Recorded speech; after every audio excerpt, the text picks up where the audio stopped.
Patients Julia Roberts और कटरीना कैफ का photo लेके आते हैं, बोलते कि मुझे ऐसी नाक दे दो। फिल्मों में बहुत बार दिखाते हैं ऐसे कि एक चेहरा था उसको हाँ, उसमें उसमें से सर्जरी बैंडेज की, निकालो और चेहरा बदल अलग गया। चेहरा सामने दिखाई देता। न्यूज़पेपर्स में वो सब आपने देखा होगा कि सिलिकॉन इम्प्लांट यूज़ करके हम ब्रेस्ट का साइज़ इंक्रीज़ कर देते हैं। What exactly the patient wants and whether that is possible. So we have to manage their expectations, we have to understand what they want, and only when it is possible that we can deliver that, only then we do go ahead with the cosmetic surgery. Plastic surgery is only for the rich and famous, myth or fact? दुनिया में सिर्फ एक ही surgery हुई है बिना किसी scar के, कौन सी? वो गणेश जी की। उसमें तो 2 महीने पहले ही मेरे पास एक पेशेंट आया था जिसमें हाथ पूरा का पूरा व्रिस्ट से अलग हो गया था। चांसेस है कि अगर उसको राइट टाइम पे ब्लड सप्लाई ना मिले तो वो बॉडी पार्ट डेड हो जाए। सो लाइपोसक्शन में हम क्या करते हैं, एक छोटा सा होल बना के सकआउट करते हैं सारी फैट को। आप सोचिए 70-80 kilograms is equal to a human being. So एक इंसान में से एक इंसान कम हो रहा है। सेप्सिस मतलब जब इन्फेक्शन पूरी बॉडी में फैल जाता है, एंड इवन डेथ। क्या आप जानते हैं किसी चोट या दुर्घटना के बाद सही ढंग से की गई प्लास्टिक सर्जरी आपके लिए कितनी फायदेमंद हो सकती है? क्या आप जानते हैं कि प्लास्टिक सर्जरी सिर्फ चेहरे की खूबसूरती ही नहीं बढ़ाती, लेकिन ये आपके किसी बॉडी पार्ट को ठीक करने के भी काम आ सकती है। क्या आप जानते हैं कि स्किन ग्राफ्टिंग क्या है और सही समय पर की गई स्किन ग्राफ्टिंग आपके पुराने जख्मों को कितना जल्दी भर सकती है? Do you still think plastic surgery is only for rich and famous, और it is more affordable and accessible to common man also? तो इन्हीं सारी बातों को हम जानेंगे हमारे आज के पॉडकास्ट बातों बातों में एक मुलाकात किसी खास के साथ। और आज की हमारी खास शख्सियत है famous plastic surgeon doctor Giriraj Gandhi. Doctor Giriraj Gandhi ने आज तक सैकड़ों मरीजों को अपनी प्लास्टिक सर्जरी से एक नई जिंदगी दी है। उनकी खूबसूरती में 4 चांद लगाए हैं। इतना ही नहीं, उन्होंने अपनी रिकंस्ट्रक्टिव सर्जरी के स्किल से काफी सारे मरीजों के कटे हुए हाथों को जोड़कर पहले जैसा बनाया है।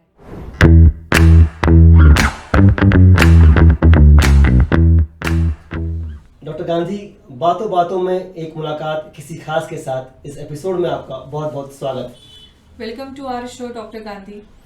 Thank you so much doctor Mukesh and doctor Rashmi for having me here. Doctor साहब, सबसे पहला हमारा एक सवाल कि ये प्लास्टिक सर्जन और एक आम सर्जन में क्या फ़र्क होता है और ये नाम प्लास्टिक क्यों है? सो प्लास्टिक सर्जरी का नाम प्लास्टिक सर्जरी इस कारण रखा है because we mould the organ into a particular shape. जैसे प्लास्टिक को इजीली मोल्ड किया जा सकता है किसी भी शेप में, उसी तरीके से हम बॉडी के किसी पार्ट को मोल्ड करते हैं सो दैट वो ज़्यादा फंक्शनल हो जाए। इसी कारण इसको प्लास्टिक सर्जरी बोलते हैं। और एक्चुअली ये जो प्लास्टिक नेम है वो आया है एक ग्रीक वर्ड से। उसका नाम है प्लास्टिकोज। सो उसी से वो वर्ड आया है प्लास्टिक सर्जरी, ताकि आप किसी भी सांचे में उसको ढाल सकें। एग्जैक्टली। और ये आम सर्जन से कितना अलग होता है? सो बेसिकली प्लास्टिक सर्जन बनने के लिए हमें सबसे पहले करनी पड़ती है MBBS, जो 5.5 years की होती है। उसके बाद हम करते हैं 3 years का जनरल सर्जरी का ट्रेनिंग, और 3 years जनरल सर्जरी ट्रेनिंग होने के बाद we get into the plastic surgery course which is again for another 3 years। So basically we are general surgery के ऊपर 3 years एक्स्ट्रा ट्रेनिंग होती है, तभी हम प्लास्टिक सर्जन बनते हैं। शॉर्ट में कहा जाए तो हर प्लास्टिक सर्जरी होती है, लेकिन हर सर्जरी प्लास्टिक सर्जरी नहीं होती।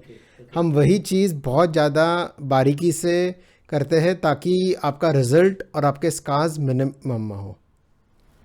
एक ऐसा ही लोगों में धारणा है कि प्लास्टिक सर्जरी सिर्फ चेहरे की खूबसूरती बढ़ाने में काम आती है। क्या ऐसा है? वाकई ऐसा ही है या इसका कुछ और भी अलग पहलू है? So yes, plastic surgery always glamour के साथ एसोसिएट हुआ है। हम जो मूवीज़ में देखते हैं या हम टीवी सीरियल पे देखते हैं तो प्लास्टिक सर्जरी हमेशा एक ग्लैमरस तरीके से बताया जाता है। सो इसी कारण लोगों में ये धारणा होती है कि प्लास्टिक सर्जरी सिर्फ फेस के लिए है या सिर्फ अच्छा दिखने के लिए किया जाता है। सो एक्चुअली प्लास्टिक सर्जरी इससे कई ज़्यादा है। इसमें दो मेजर कंपोनेंट्स हैं, एक है कॉस्मेटिक सर्जरी और दूसरा है रिकंस्ट्रक्टिव सर्जरी।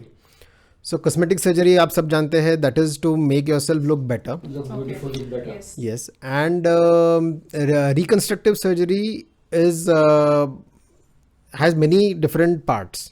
तो प्लास्टिक सर्जरी के और क्या क्या डिफरेंट सेगमेंट्स होते हैं एक्चुअली? हाँ, सो जैसे मैंने कहा रिकंस्ट्रक्टिव सर्जरी में हम कुछ लोगों को बाय बर्थ कुछ चेंजेस होते हैं, जैसे कि क्लेफ्ट लिप बोलते हैं, जिसमें आपका ओंठ फटा हुआ हो सकता है, या एक्स्ट्रा फिंगर्स होते हैं हाथ में, या कोई बर्थ मार्क्स होते हैं। तो ये सारी चीज़ें भी प्लास्टिक सर्जरी से हम चेंज कर सकते हैं या ट्रीट कर सकते हैं। उसके अलावा कैंसर के बाद, किसी बॉडी पार्ट के कैंसर के बाद अगर कोई बॉडी पार्ट निकालना पड़े तो उसका फंक्शन भी चला जाता है। तो हम प्लास्टिक सर्जरी से वो चीज़ को रिकंस्ट्रक्ट करके उसका फंक्शन वापस ले आते हैं। ट्रॉमा है, जैसे इंडस्ट्रियल हैंड इंजरीज़ होते हैं या रोड ट्रैफिक एक्सीडेंट्स होते हैं, उसमें भी अगर किसी बॉडी पार्ट को इंजरी हो जाए, उसका लॉस ऑफ फंक्शन हो जाए, तो हम प्लास्टिक सर्जरी करके वो फंक्शन रीगेन करने की कोशिश करते हैं। आमतौर पे ऐसा बहुत बार देखा गया होगा कि आप किसी की उंगली कट गई है, किसी का हाथ कट गया है, तो उस केस में एग्जैक्टली उस जैसे हाथ किसी को आपके पास या उंगली लेके आनी जो पूरी कट गई है, तो उसके लिए लोगों को समझ में ऐसी प्रिकॉशंस क्या लेनी चाहिए? और जब लोग आपके पास लेके आते हैं तो उसके बाद आपके दिमाग में पहला क्वेश्चन या पहला कौन सा काम अभी मुझे करना है, क्या जहन में आता है आपके? यस, इतने मेजर इंजरी के बाद डेफिनेटली लोग गड़बड़ा जाते हैं। गड़बड़ाने की कोई ज़रूरत नहीं है उसको। अगर वो सही जगह पे ले आए, एक प्लास्टिक सर्जन के पास अगर वो ले आए, तो डेफिनेटली हम कोशिश कर सकते हैं वो हाथ या वो उंगली को वापस जोड़ने की। कुछ चीज़ें ध्यान में रखनी है आपको। You have to keep the part cold, but direct ice के कांटेक्ट में नहीं रखना है। इसका मतलब है कि आप उस पार्ट को कवर करिए आइदर प्लास्टिक से या किसी कपड़े से, और फिर उसको एक आइस पैक के ऊपर रखिए और जल्द से जल्द नियरेस्ट प्लास्टिक सर्जन के पास आप पहुंच जाइए, ताकि वो उसको इवैल्यूएट करके ये देख पाए कि वो वापस जोड़ा जा सकता है और उसका पूरा प्रोसीजर चालू हो सकता है। तो ये लगभग कितने घंटे तक ये करना चाहिए ना आपके पास लेके आना चाहिए? इसमें कुछ स्पेसिफिक आवर्स है, गोल्डन आवर्स इसे हम कह सकते हैं? करेक्ट। सो प्लास्टिक सर्जरी में यही एक सबसे बड़ी इमरजेंसी होती है। जैसे ही कोई बॉडी पार्ट कट जाता है तो उसका ब्लड सप्लाई चला जाता है, और जैसे ही ब्लड सप्लाई चला जाता है, चांसेस है कि अगर उसको राइट टाइम पे ब्लड सप्लाई ना मिले तो वो बॉडी पार्ट डेड हो जाए। So every minute is important, but usually 6 hours माना जाता है is the golden period. Within 6 hours अगर आप सही जगह पे पहुंच जाए, हॉस्पिटल में पहुंच जाए, तो उस पार्ट को सेव करने की कोशिश की जा सकती है। जैसे हमने बात की कि किसी का हाथ कट जाना, उसको वापस ज्वाइन करना, तो ये कितना कॉमन होता है? कि आपने ऐसे केसेस भी काफ़ी हैंडल किए हैं? सो ये इतना कॉमन नहीं होता है, but once in a while ऐसी केस आती है। अभी 2 महीने पहले ही मेरे पास एक पेशेंट आया था जिसमें हाथ पूरा का पूरा व्रिस्ट से अलग हो गया था। सो थैंकफुली वो आ गया टाइम पे, विदिन 2 आवर्स वो मेरे हॉस्पिटल में पहुंच गया। फिर हमने पूरा पार्ट को डिसेक्ट करके हर एक स्ट्रक्चर को आइडेंटिफाई किया, सारी नसों को, सब टेंडन्स, नर्व्स, आर्टरीज़ को पहले आइडेंटिफाई किया। साथ के साथ पेशेंट प्रिपरेशन चालू हो गई एनेस्थीसिया के लिए, और उसको फिर जब हमने ओटी में लिया, हमने each and every tendon, each and every nerve, each and every vessel बिल्कुल बारीकी से जोड़ा। एंड थैंकफुली वो सर्जरी कम्प्लीटली सक्सेसफुल हुई। The surgery lasted for close to 10 hours, and at the end of 10 hours we could help that man get back his hand and get back function to his hand. सो मेरे ख्याल से पूरे plastic surgery में ये सबसे satisfying surgery है, because उसके बिना जो पेशेंट हैंडीकैप होने वाला था उसका हैंडीकैप आपने रोक दिया है. ऐसे केसेस से ज़्यादा और भी जो केसेस आते होंगे, जैसे इंडस्ट्रियल ट्रॉमा है, वो भी आप हैंडल करते हो सारे? करेक्ट. सो मैं प्रैक्टिस करता हूँ पिंपरी चिंचवड़ में, जो एक इंडस्ट्रियल टाउन के नाम से ही जाना जाता है. बहुत सारे ऑटो कंपनीज़ हैं. हालांकि अभी सेफ्टी प्रिकॉशंस इंडस्ट्रीज़ में बहुत ज़्यादा बढ़ गई है. सो इंडस्ट्रियल हैंड ट्रॉमा काफ़ी कम हो गया है, but even then once in a while accident तो होता ही है, इसीलिए उसे एक्सीडेंट कहते हैं. And patients come to us. छोटी छोटी इंजरीज़ भी होती है, जिसमें फिंगर के टिप को इंजरी हो जाए या part of the hand crush हो जाए. ऐसे टाइम पे सही ट्रीटमेंट सही वक्त पे अगर दे जाए, तो अगर हम दे सकते हैं तो we can get the patient back to his function. Most important thing is that these patients are young patients, healthy adults, and mostly they are the sole breadwinners of the family. And when they get an injury, the means of livelihood are stopped. सही बात है, पूरी family उसमें affect हो जाती है. पूरी family affect हो जाती है, and they are at the prime of their age. So ऐसे टाइम पे जब हम सर्जरी करके उनको फंक्शन वापस दे सकते हैं, so that is the best thing for them, and they can get back to their job, and they can get back to their job. Almost most of them get back to their job, to their previous job. So rehabilitation is complete. Great great. Sir, non healing wounds जो काफ़ी लोगों में होते हैं, लोग यहाँ से वहाँ, ये डॉक्टर से वो डॉक्टर, ये टेस्ट वो टेस्ट, काफ़ी बार मैंने देखा है कि वो वुंड्स उनके हील ही नहीं होते एंड वो वही पट्टी लगा लगा के घूमते हैं. तो इसमें प्लास्टिक सर्जरी कुछ हेल्प कर सकती है? Plastic surgery definitely helps in this patients. जैसा आपने सही कहा कि पेशेंट एक जगह से दूसरी जगह पे जाता है, and they are totally irritated and tired by the time they come to us. So non-healing wound को ट्रीटमेंट में सबसे इम्पॉर्टेंट चीज़ होता है कि हम फाइंड आउट करें what is the reason for the ulcer. अगर रीज़न फाइंड आउट किया जा सकता है तो हम उसको सही तरीके से ट्रीट कर सकते हैं, एंड फाइनली अच्छा आउटकम आएगा. जैसे एक मल्टीडिसिप्लिनरी टीम लगती है, जिसमें इन्फेक्शियस डिजीज़ स्पेशलिस्ट होता है हमारे साथ, पैथोलॉजिस्ट होता है, डर्मेटोलॉजिस्ट होता है, और कई कारण होते हैं नॉन हीलिंग वुंड्स के, राइट फ्रॉम इन्फेक्शन टू कुछ सिस्टमिक डिसऑर्डर्स है, जिसमें स्किन मैनिफेस्टेशंस होते हैं, और वो उसी कारण से वुंड हील नहीं हो रहा होता है.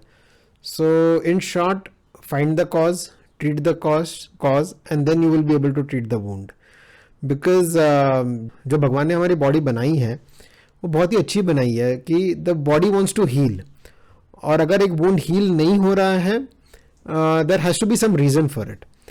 अभी रिसेंटली मेरे पास एक पेशेंट था जो ऑलमोस्ट 6 years से दोनों पैर पे वुंड्स लेके घूम रहा था. जब उसको मैंने पहली बार देखा और हमने उसकी पट्टी खोली, तो उसमें इतना स्मेल आ रहा था कि उस रूम में किसी को खड़ा भी नहीं nobody was able to stand in that room.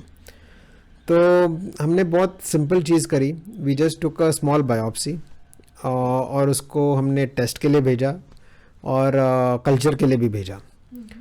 तो उसमें हमको ये आया कि नॉन ट्यूबरकुलस माइकोबैक्टीरिया करके होता है.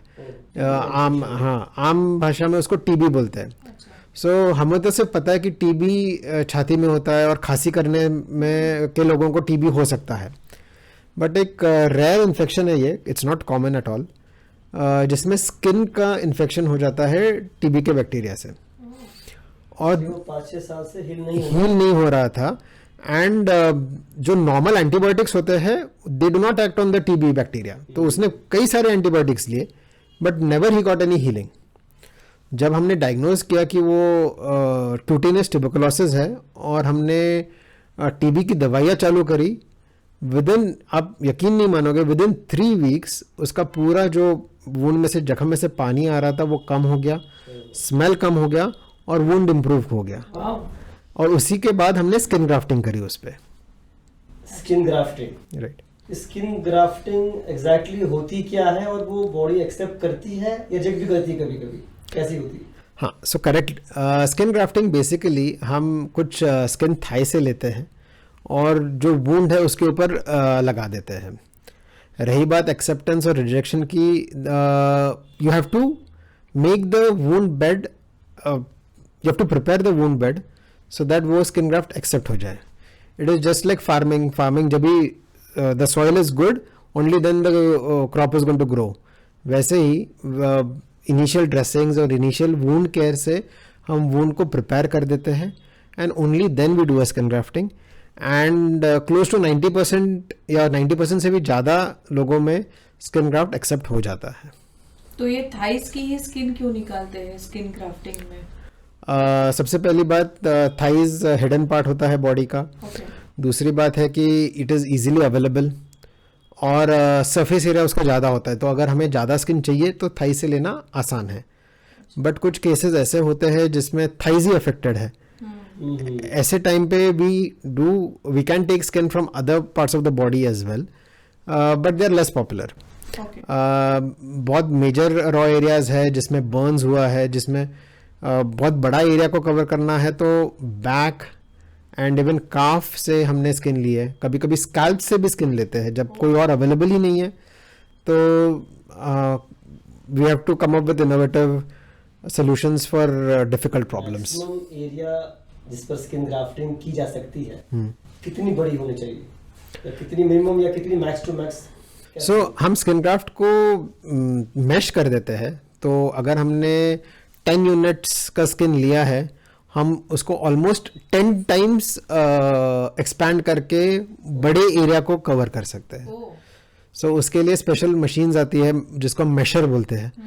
सो बहुत सारा इनोवेशन है जिस वजह से आपके सबसे डिफिकल्ट प्रॉब्लम्स भी सॉल्व किए जा सकते हैं विद प्लास्टिक सर्जरी।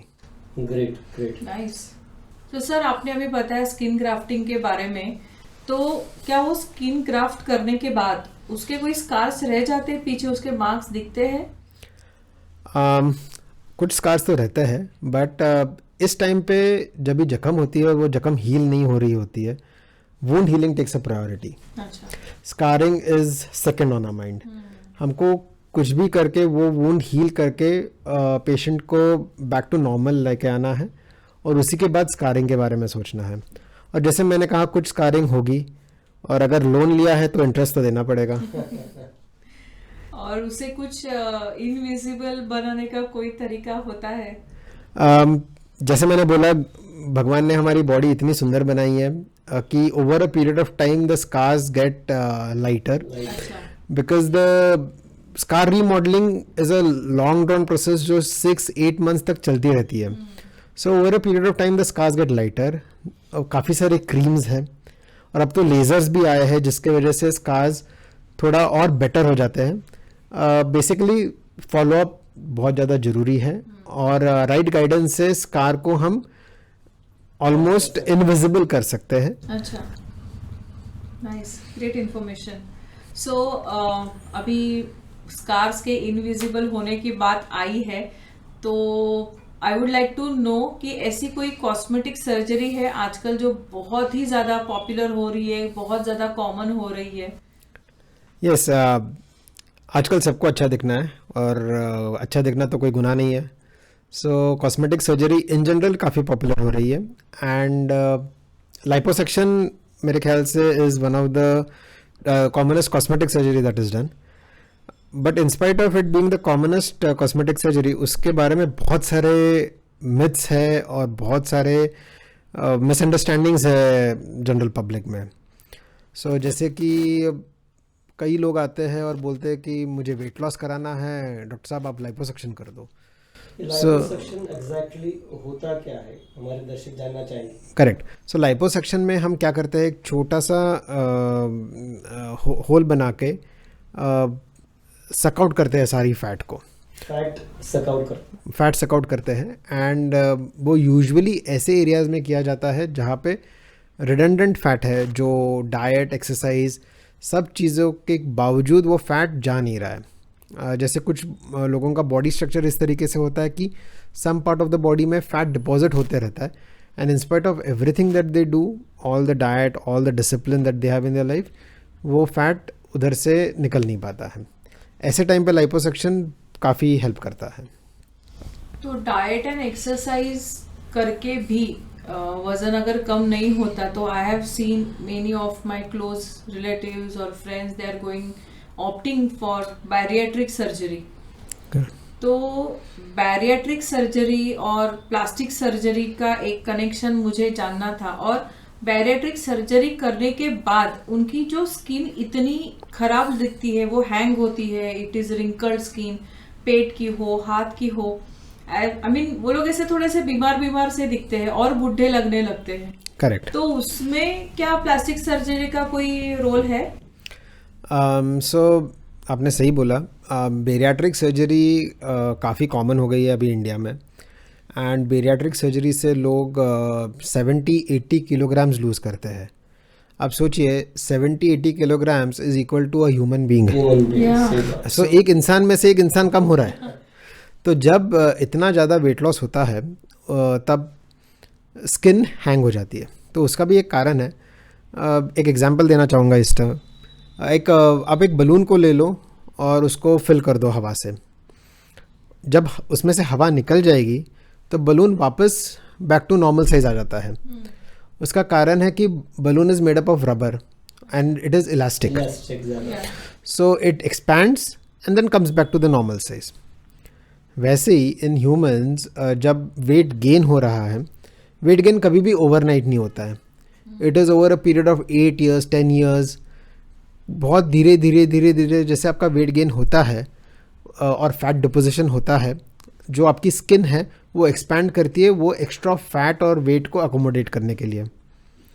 अभी जब बेरियाट्रिक सर्जरी हो जाती है एंड जैसे मैंने कहा 70-80 किलोज लूज़ हो जाते हैं, and then you are left with the skin, because अपनी जो स्किन है वो रबर के जितना इलास्टिक तो है नहीं. सो सारा फैट चला गया और स्किन वापस रह गई. तो ये जो एक्स्ट्रा स्किन है वो एब्डोमेन पे हो सकती है, आर्म्स पे हो सकती है, थाइस पे हो सकती है, बैक पे हो सकती है. सो बेसिकली जिस एरिया में आपका फैट डिपोजिशन मैक्सिमम था बेरियाट्रिक सर्जरी के पहले, उसी एरिया में हम देखते हैं कि एक्स्ट्रा स्किन ज़्यादा रह जाती है. एंड फिर उसका एक स्पेशल ट्रीटमेंट करना पड़ता है जिसमें हम सर्जरी करके ये एक्स्ट्रा जो स्किन है वो निकाल देते हैं. तो पहले तो फैट निकल गया, करेक्ट. उसके बाद स्किन निकालनी पड़ती है. तो स्किन ये निकलती कैसी है exactly, what is the procedure? हाँ, so basically this is a sub specialty of plastic surgery जिसको हम कहते हैं post bariatric body contouring. So सबसे पहले बेरियाट्रिक सर्जरी आई वेस्ट में, and India follows the West. I will not say copies the West. India is much better than that. India follows the West. So bariatric surgery common होते गई and धीरे धीरे उसके फ़ायदे दिखने लग गए, एंड इंडिया में भी वो चीज़ें आ गई, एंड इंडिया में बेरियाट्रिक सर्जरी अभी काफ़ी कॉमन हो गई है. सो इंडिया में bariatric surgery is accepted as a way of weight loss और काफ़ी सारे लोग उसको करा रहे हैं. जैसे जब ये वेस्ट में हो रहा था तभी लोगों ने काफ़ी सारा वेट लूज़ कर लिया और उनको लूज स्किन की प्रॉब्लम्स आ गई, एंड तभी they came up with various methods of tackling this problem और वेरियस सर्जरीज़ के टाइप्स डिस्क्राइब हुए. अभी जैसे जैसे धीरे धीरे इंडिया में बेरियाट्रिक सर्जरी कॉमन हो रही है, वैसे ही उसके रिलेटेड प्रॉब्लम्स भी अभी लोगों को दिखने लगे हैं. So more and more people are coming to me with these problems, and आप यकीन नहीं मानोगे, आप सोचेंगे कि ये तो सिर्फ यंग लोगों को लगता होगा. मैंने 60-65 ईयर्स के लोगों को भी ये प्रॉब्लम को लेके मेरे पास आते हुए देखा है. बिकॉज आप सोचिए, अगर इतना सारा वेट लूज़ हो गया है और ये जो एक्स्ट्रा स्किन हैंग हो रही है, उसके वजह से उनको मोबिलिटी में भी प्रॉब्लम होती है. वो कुछ एक्सरसाइज करना चाहे, थोड़ा जॉगिंग करेंगे या वॉकिंग भी, ब्रिस्क वॉकिंग भी करना चाहेंगे, तो थाइज में जो स्किन होती है वो एक दूसरे के साथ रब हो जाती है, and it is very uncomfortable. So that is why they come to me, and then depending, जैसे मैंने बोला, जिस पार्ट में सबसे ज़्यादा लूज स्किन रही है और जिस एरिया से उनको डेली एक्टिविटीज़ में प्रॉब्लम हो रही है, उस एरिया को हम सबसे पहले ट्रीट करते हैं. Unfortunately surgery is the only option. सब patients, each and every patient जो मेरे पास आता है वो पूछते हैं कि क्या किसी मसाज से या एक्सरसाइज से ये स्किन चली जाए, मेडिसिन से स्किन चली जाए. But I would like to just tell one more time कि people lose close to 50, 60, 70 kilos. जब इतना ज़्यादा वेट लॉस हुआ है, it is impossible to get rid of the skin without surgery. अब तक हमने जाना कि सर्जरी से हम लोग, प्लास्टिक सर्जरी से पूरे पेशेंट को ठीक करते हैं, पर चेहरे की खूबसूरती के अलावा भी क्या बाकी बॉडी पार्ट्स में प्लास्टिक सर्जरी का कोई रोल है या नहीं? या डेफिनेटली. सो काफ़ी सारे पेशेंट्स हमारे पास आते हैं फॉर ब्रेस्ट सर्जरी या even for abdominal surgery.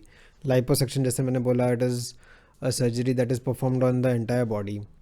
So patients have a lot of concerns और हर एक का कंसर्न इंडिविजुअलाइज करके उनको उस तरीके से ट्रीटमेंट हम देते हैं. जैसे ब्रेस्ट ऑगमेंटेशन को ले लें. ब्रेस्ट ऑगमेंटेशन क्या होता है? तो काफ़ी न्यूज़पेपर्स में वो सब आपने देखा होगा कि सिलिकॉन इम्प्लांट यूज़ करके हम ब्रेस्ट का साइज़ इंक्रीज़ कर देते हैं. तो कई लोगों को लगता है कि ये सर्जरी कराने की क्या ज़रूरत है. सो टू पुट इट सिंपली, कि एक ह्यूमन बॉडी का एक इमेज होता है हमारे माइंड में, and there are some girls जिसमें ब्रेस्ट डेवलप इतना ज़्यादा नहीं होता है, and that is always a blow to their self confidence, and they are always embarrassed about it. So ऐसे लड़कियों में अगर हम proportionately correct size of implant से ब्रेस्ट ऑगमेंटेशन कर सकते हैं, तो we can give her back her self confidence. And most important is that it should be proportionate. Disproportionate जब आप करते हो तभी वो आउट ऑफ प्लेस लगता है. एंड जो लोगों को लगता है कि ब्रेस्ट ऑगमेंटेशन जैसी सर्जरी सिर्फ कोई मॉडल या कोई टीवी पे जो आने वाला है वही लोग कराते हैं, तो that is definitely not right. Nowadays more and more people are aware of these facilities and they are going ahead for the surgery. Sir, अभी आपने ब्रेस्ट ऑगमेंटेशन के बारे में बात करी. ब्रेस्ट रिडक्शन भी कुछ लोग करते हैं, ऐसे कुछ होता है? Yes. So जैसे कुछ लोगों को बहुत बड़े ब्रेस्ट होते हैं, and again that is also cause of embarrassment and reduce self confidence. So उसके अलावा उनको दूसरे भी प्रॉब्लम्स होते हैं, जैसे बहुत हैवी ब्रेस्ट होने के कारण शोल्डर पेन और अपर बैक पेन भी काफ़ी कॉमन है, and fungal infections on the under surface of the breast due to sweating. So ये सब चीज़ों के कारण काफ़ी लोग ब्रेस्ट रिडक्शन के लिए भी हमारे पास आते हैं. सो हमने कुछ पेशेंट्स में ऑलमोस्ट 1 किलो पर साइड इतना भी फैट निकाला है for breast reduction. So breast reduction starts as a functional surgery, but we try to give it a aesthetic result so that breast का shape भी अच्छा हो जाए और extra fat and extra weight जो है breast पे वो भी निकल जाए. तो उससे posture भी correct हो जाता है? Yes, posture correct हो जाता है, shoulder pain, upper back pain चला जाता है, and जैसे मैंने बोला self confidence जो लोगों में है, जैसे कुछ गर्ल्स होते हैं जो एट प्यूबर्टी ही उनको बहुत ज़्यादा बड़े ब्रेस्ट हो जाते हैं, and then for them it is very embarrassing to go out in the public. तो the surgery helps them a lot. अच्छा, जैसे हमने भी फीमेल्स की बात की कि ब्रेस्ट ऑगमेंटेशन है, ब्रेस्ट रिडक्शन है, पर काफ़ी बार मैंने पुरुषों में भी ऐसा देखा गया है कि ब्रेस्ट की साइज ज़्यादा है अदर नॉर्मल पीपल. करेक्ट. उस केस में फिर कैसे आप हैंडल करते हैं? करेक्ट, इसको गायनेकोमास्टिया बोलते हैं, और आजकल काफ़ी सारा इसके बारे में लोगों को इन्फॉर्मेशन अवेलेबल है, और बहुत ज़्यादा कॉमनली ये प्रोसीजर हम मेल्स में कर रहे हैं गायनेकोमास्टिया. तो उसमें बेसिकली ड्यूरिंग प्यूबर्टी थोड़ा हार्मोनल इम्बैलेंस होता है जो सब में होता है, और इस हार्मोनल इम्बैलेंस के वजह से हो सकता है कि under the influence of female hormones males में थोड़ा ग्लैंडुलर टिश्यू बन जाए. अगेन सो ये जो बच्चे होते हैं ड्यूरिंग प्यूबर्टी, जब इतने सारे चेंजेस हो रहे हैं बॉडी में, they get extremely concerned with this appearance, and that is when they come to us. इसमें एक शॉर्ट प्रोसीजर है जिसमें हम लाइपोसक्शन करते हैं एंड सारा फैट कंपोनेंट जो है वो निकाल देते हैं, एंड ग्लैंडुलर कंपोनेंट के लिए एक छोटा सा कट लेके वो ग्लैंड भी निकाला जा सकता है, and it is nearly scarless. मतलब वो स्कार्स हम इस तरीके से प्लेस करते हैं कि बिल्कुल पता ही नहीं चले कि सर्जरी हुई है. सर्जरी के बाद इसका वापस होने के वो चांसेस होते हैं, या एक बार आपने सर्जरी कर ली तो डन, उसके बाद नहीं होगा? Correct. So normally this is done during 16 to 18 years of age. Puberty का time is around 12 to 14-15 years, and once the puberty time is over, the hormonal changes that have happened वो वापस कभी नहीं होने वाले आपकी बॉडी में. Okay. सो इसीलिए हम 16 years के बाद ही ये प्रेफर करते हैं करना, एंड वो हार्मोनल चेंजेस वापस कभी नहीं होने वाले बॉडी में, तो ये रिकर भी कभी नहीं होगा. करेक्ट. तो अब तक हम लोग काफ़ी सारी बातें ऐसी कर चुके हैं कि लोग, मुझे ऐसा दिखना है, मुझे ये नहीं चाहिए, मुझे ये बॉडी पार्ट करेक्ट करके चाहिए, ये कम चाहिए, ये ज़्यादा चाहिए. तो आई वॉज वंडरिंग कि कॉस्मेटिक सर्जरी जो आप करते हो उसमें कुछ अनरियलिस्टिक एक्सपेक्टेशंस सेट होते हैं पेशेंट्स की तरफ से, और आप उनको रियलिस्टिक में कैसे कन्वर्ट करने में हेल्प कर सकते हो? करेक्ट. सो जब भी कॉस्मेटिक सर्जरी का कोई पेशेंट हमारे पास आता है कंसल्टेशन के लिए, वो consultation is normally at least for half an hour to 45 minutes. और पहले 10 से 15 मिनट मैं बस यही जानने की कोशिश करता हूँ कि पेशेंट क्या चाहता है. See because beauty is very subjective, and what I feel beautiful somebody else might not feel. So what exactly the patient wants and whether that is possible. So we have to manage their expectations, we have to understand what they want, and only when it is possible that we can deliver that, only then we do go ahead with the cosmetic surgery. So offhand मैं आपको एक statistic बताता हूँ, जो 10 patient मैं cosmetic surgery के देखता हूँ उसमें से सिर्फ 3 या 4 को ऑपरेट करता हूँ, बिकॉज बाकी के जो लोग होते हैं उनके एक्सपेक्टेशंस इतने ज़्यादा अनरियलिस्टिक होते हैं. कोई कहेगा मुझे शाहरुख खान का फेस चाहिए, एग्जैक्टली की स्माइल चाहिए. Exactly. So that is impossible. Summary में मैं ये बताना चाहूँगा कि आपका जो फेस का स्ट्रक्चर है जो भगवान ने दिया है वो बहुत ही ब्यूटीफुल है. उस स्ट्रक्चर में रिफाइनमेंट्स किए जा सकते हैं, बट अगर आप मुझे कहोगे कि पूरा का पूरा फेस चेंज कर दो, दैट इज इम्पॉसिबल. फिल्मों में बहुत बार दिखाते हैं ऐसे कि एक चेहरा था उसको उसमें से बैंडेज निकालो और चेहरा बदल गया, चेहरा सामने दिखाई देता. So most of the myths of plastic surgery are because of these misconceptions. देखो फिल्मों में उनको वो ड्रामेटिक चीज़ बतानी पड़ती है, उसके बिना वो एलिमेंट ऑफ सरप्राइज नहीं होता है. कोई बैठेगा नहीं देखने के लिए. सो इन रियलिटी उतना नहीं कर सकते हैं. So you have to understand what is possible, what is not possible, and just keep your expectations realistic and you will be very happy with the result. So इसमें आप क्या you can change the size and shape of the nose, Correct. ears, lips.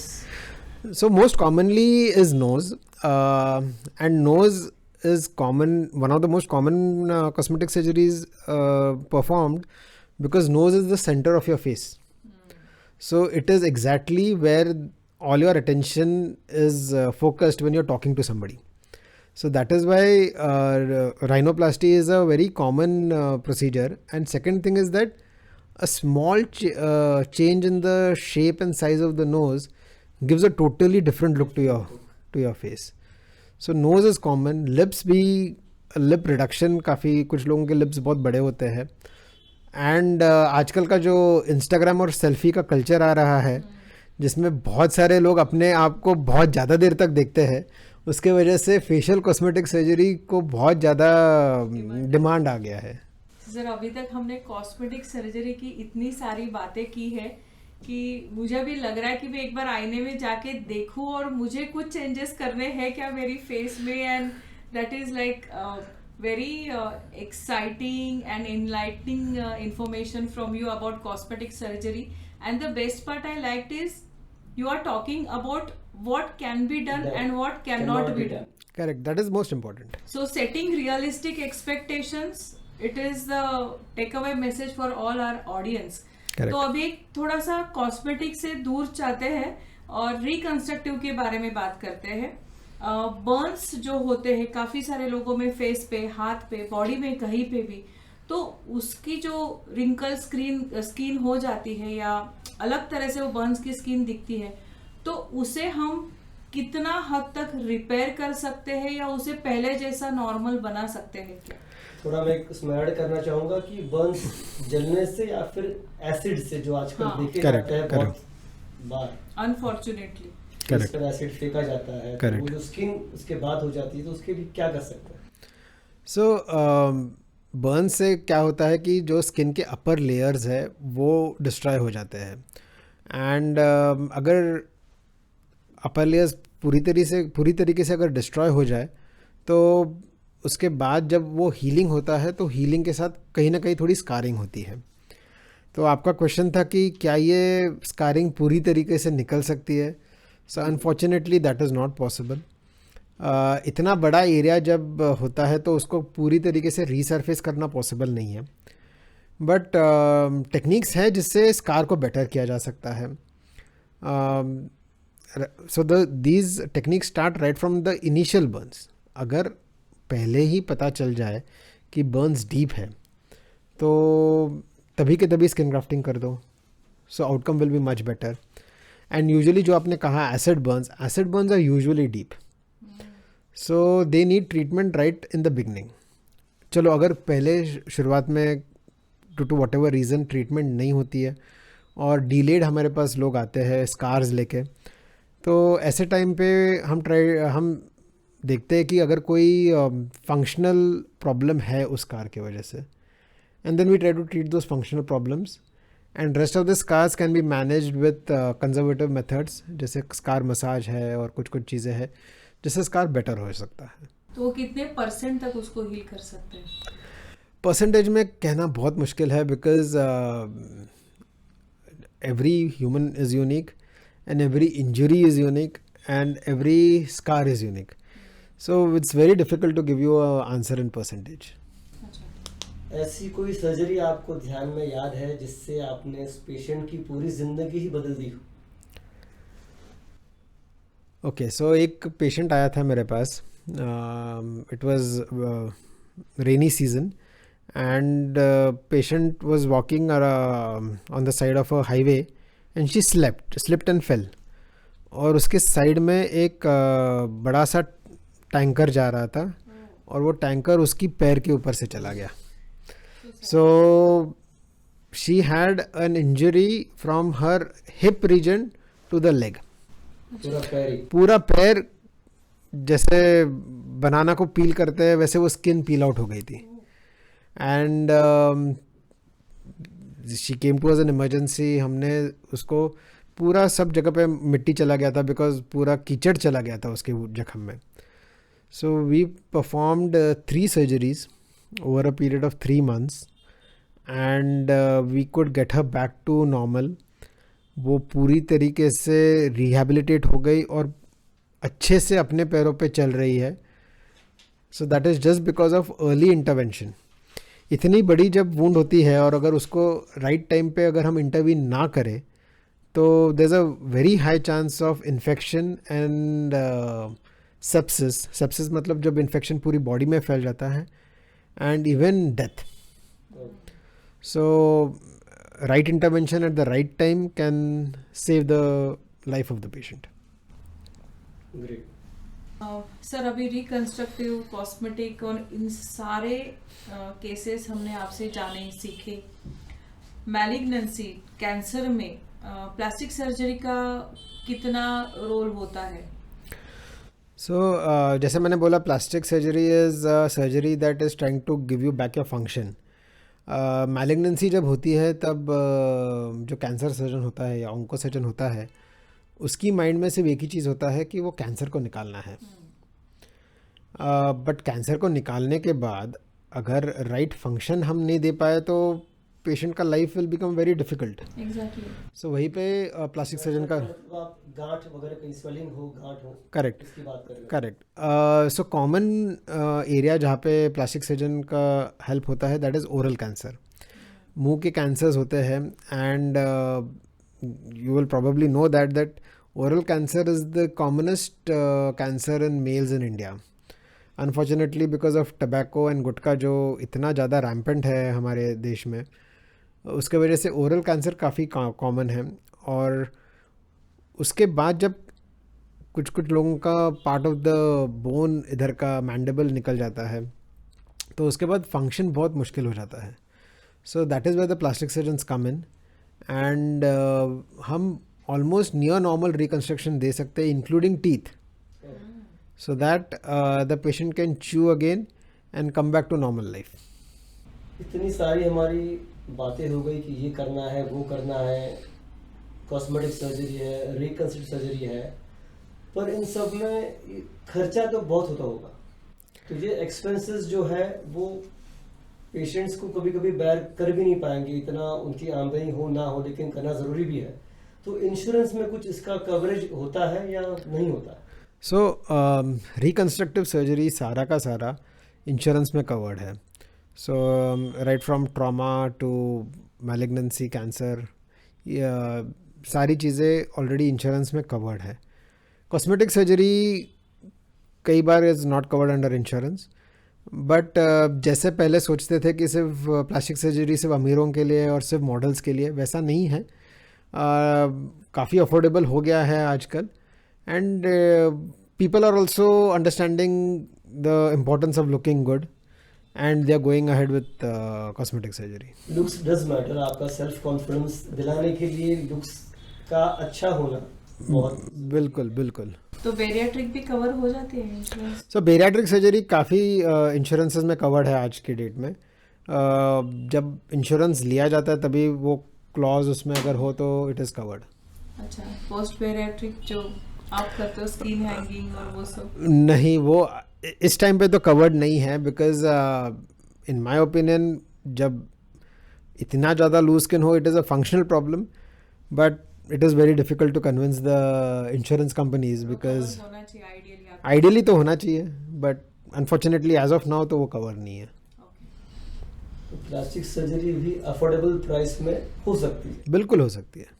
तो sir आज के इतने insightful और informative session के बाद I have few myths and facts about plastic surgery जो आपको डिबंक या करेक्ट करने हैं। सो शैल वी? या sure. Okay, so plastic surgery is only for the rich and famous, myth और fact? It's definitely a myth.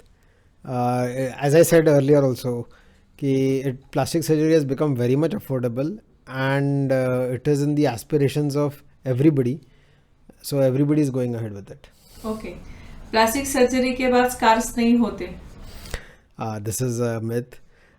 कोई भी surgery कर लो, the human body is such that scars तो होंगे ही। जब हम प्लास्टिक सर्जरी से करते हैं तो हम वो स्कार्स को इस तरीके से प्लेस करते हैं कि वो दिखे ना और मिनिमम से मिनिमम स्कार हो। And even our technique is such that बिल्कुल बारीक धागे यूज़ करते हैं और बिल्कुल बारीकी से सर्जरी करते हैं so that the scars are not seen. और मैं बोलूँगा कि दुनिया में सिर्फ एक ही सर्जरी हुई है बिना किसी स्कार के। कौन सी? वो गणेश जी की। उसमें कोई स्कार दिखता नहीं है, लेकिन बाकी कोई भी सर्जरी आप ले लो थोड़ा तो स्कार होगा ही। Bariatric surgery is an easy way out for weight loss? Definitely not, because bariatric surgery के बाद भी काफ़ी एफर्ट लेना पड़ता है, न्यूट्रिशन के पास बहुत ध्यान देना पड़ता है। आई विल नॉट से it's an easy way out, but I will say that it's definitely a second chance for a person. Imagine a person who is 180 kilos. How can he do exercise? Exactly. वो कर ही नहीं पाएगा and he will be bedridden. So it is definitely a second chance for that person and extremely helpful. Okay. Cosmetic surgery results are permanent? Partial myth, partial fact, because something like a rhinoplasty, nose का surgery अगर एक बार कर दे तो that is permanent, but body का अगर कोई सर्जरी करते हो तो उसके बाद 20 किलो वजन अगर बढ़ जाए तो डेफिनेटली रिजल्ट्स में कुछ ना कुछ फ़र्क आएगा. सो plastic surgery is not a replacement for a healthy diet and exercise. वो तो आपको करना ही है because it is good for you, you will remain healthy, and the cosmetic surgery and plastic surgery will help you feel better about it. Yes. Plastic surgery is only for women. No, definitely not. हमने गायनेकोमास्टिया के बारे में बात किया और काफ़ी सारे surgeries procedures है जो even men are opting for it. Yes. And lastly, plastic surgery is totally painless. It's definitely a myth because surgery है तो पेन तो होगा ही, बट जैसे सब फील्ड्स में काफ़ी एडवांसेस हुए हैं वैसे ही पेन मैनेजमेंट में भी काफ़ी एडवांसेस हुए हैं. सो आजकल इतने सारे डिफरेंट टेक्निक्स अवेलेबल है जिसमें नियर पेनलेस आपका एक्सपीरियंस बनाया जा सकता है.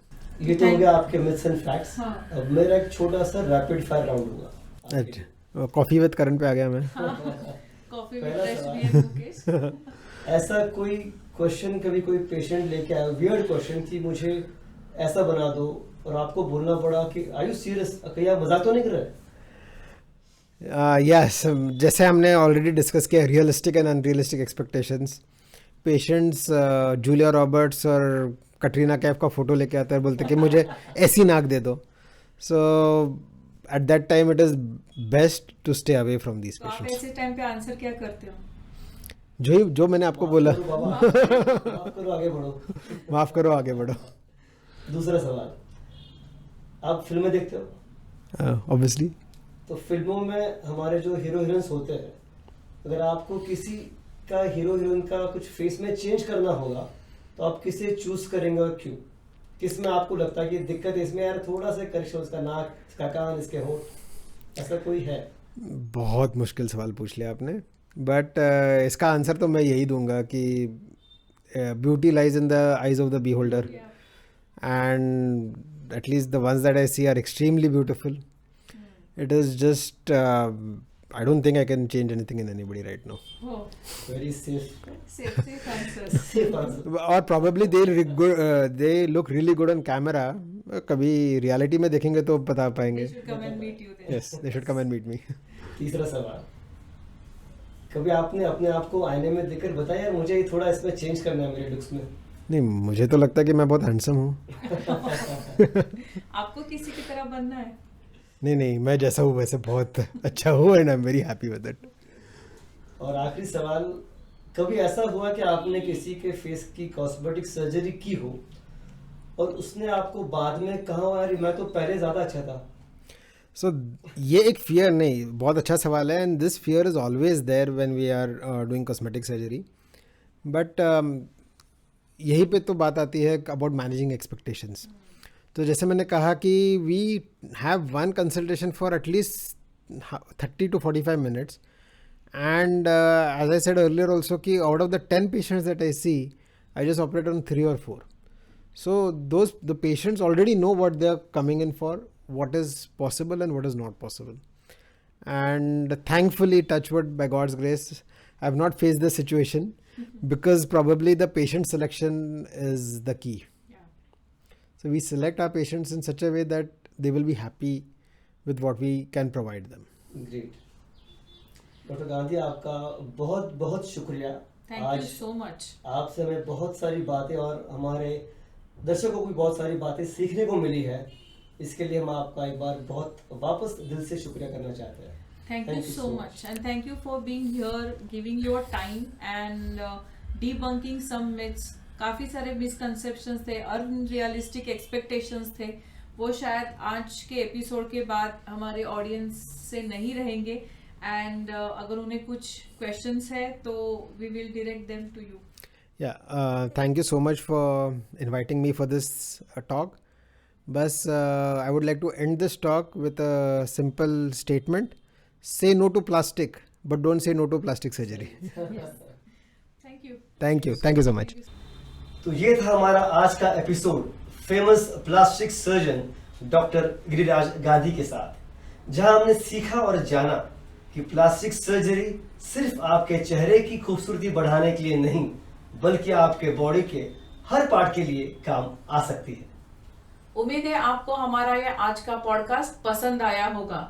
इसी तरह के नॉलेज भरे वीडियोस और साइंटिफिक इंफॉर्मेशन के लिए हमारा चैनल बातों बातों में एक मुलाकात किसी खास के साथ को लाइक करें, दोस्तों के साथ शेयर करें, सब्सक्राइब करें और बेल आइकन को दबाना ना भूलें ताकि आपसे कोई भी एपिसोड मिस ना हो।